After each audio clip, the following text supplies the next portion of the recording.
I'm a student attending this spring break alternative from University of Portland, and our group is coming from all grades, all majors, different states, all unified under the premise that we want to learn more about border issues, and we want to empower ourselves by absorbing everything we can. And we've done that by meeting people from ICE and the Patriots Coalition, all the way to leaders on both sides of the border. Just already, I'm amazed at my fellow peers of the insight and what we've had said and what we've learned, and I can't wait for what tomorrow brings and for what we're going to bring back to Portland and what we're going to do and act upon. And we are on our way to Arizona. So thank you for coming and taking this adventure.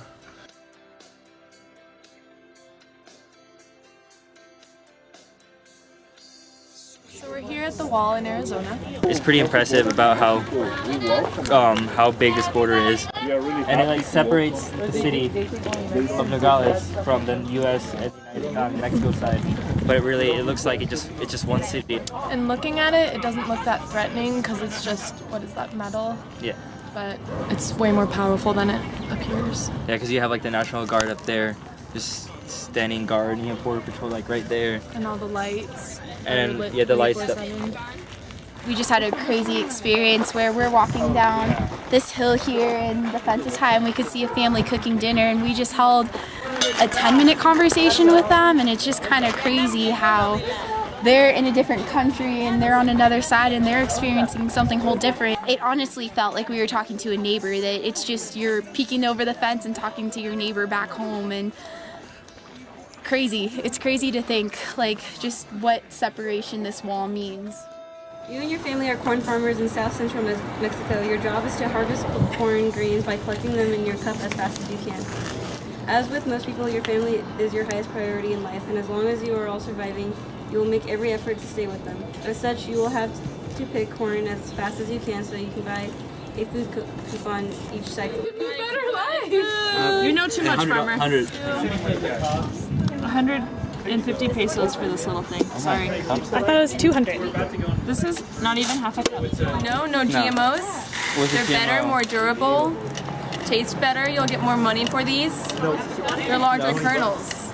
Monaco is paying us less for the corn, and then the money for food rose. So basically, we turn in our corn, get the money, and then pay the money, all of the money for like tamales, and then start all over. So wait, why? I feel like this is man versus food. And then you grab a little bit of this, and then you roll it. You put meat, and both have cheese already, so you don't have to put the cheese on top. Okay, here's the secret. I can't tell the secret. That's gonna. Don't tell them the secret. I'm not gonna tell them the secret. So then you close it like that. Alright, so what we just saw was ICE from the Department of Homeland Security come and talk to us about their enforcement of criminal immigrants or illegal aliens. ICE, it stands for Immigration and Custom Enforcement. They're not so much focused on people trying to cross, but people trying to cross smuggling money, drugs, people. Alright, so we just went over to Casa Maria. It is now a chapel. We were able to go to Mass, and then we headed over to these two homes where they help out the migrants with clothing or with medical help.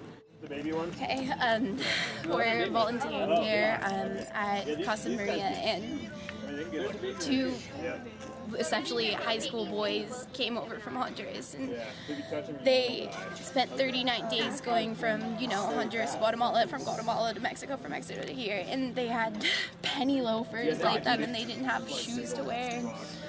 So Akla and I were just please take them, and they're younger than me. One's 18, one's 15, and they're brothers. They tired and exhausted, and just they were young, just thinking I have cousins that young, and I can't imagine what they had to go through. Yeah, and they didn't care if it was women's shoes. The point was to have shoes. They just needed something. And they have. Also, we help plant cantaloupe, pumpkin, squash, just a large variety of vegetables and fruits for pretty much reviving a garden that was essentially dead. So yeah, a bunch of us spent an hour or 2 hours here, and it kind of brought it back to life. So we just got back from Operations Streamline.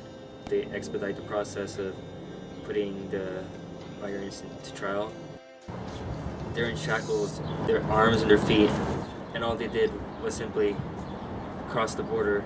It was 5 people at a time just kept going to get through everybody, and it was like an ugly procedure. I just kept searching at the guards' faces, at the judge's face, and I just didn't see any emotion at all.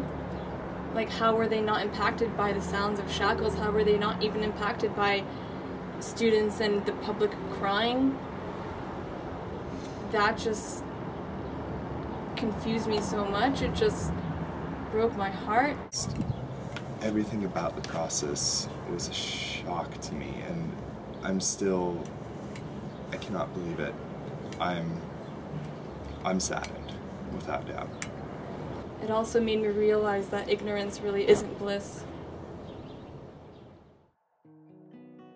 The Border Plunge is really rad, and it definitely gave me some more direction in my life for what I want to do after college. For me, Border Plunge really took me out of my comfort zone, and by that I was able to kind of see how far I could go, and I learned more than I could have imagined. The Moreau Plunge was a great experience for me. I've learned a lot, and it's inspired me to look out and reach out into the community here we have in Portland. I learned more this week than I had in any politics class I've ever taken. The Border Plunge enlightened me about the importance of intercultural communication, and I somehow want to implement that into the future career that I have. Border Plunge helped me realize that the issues on the border are a lot more complex than just politics, but they're more humanitarian issues as well.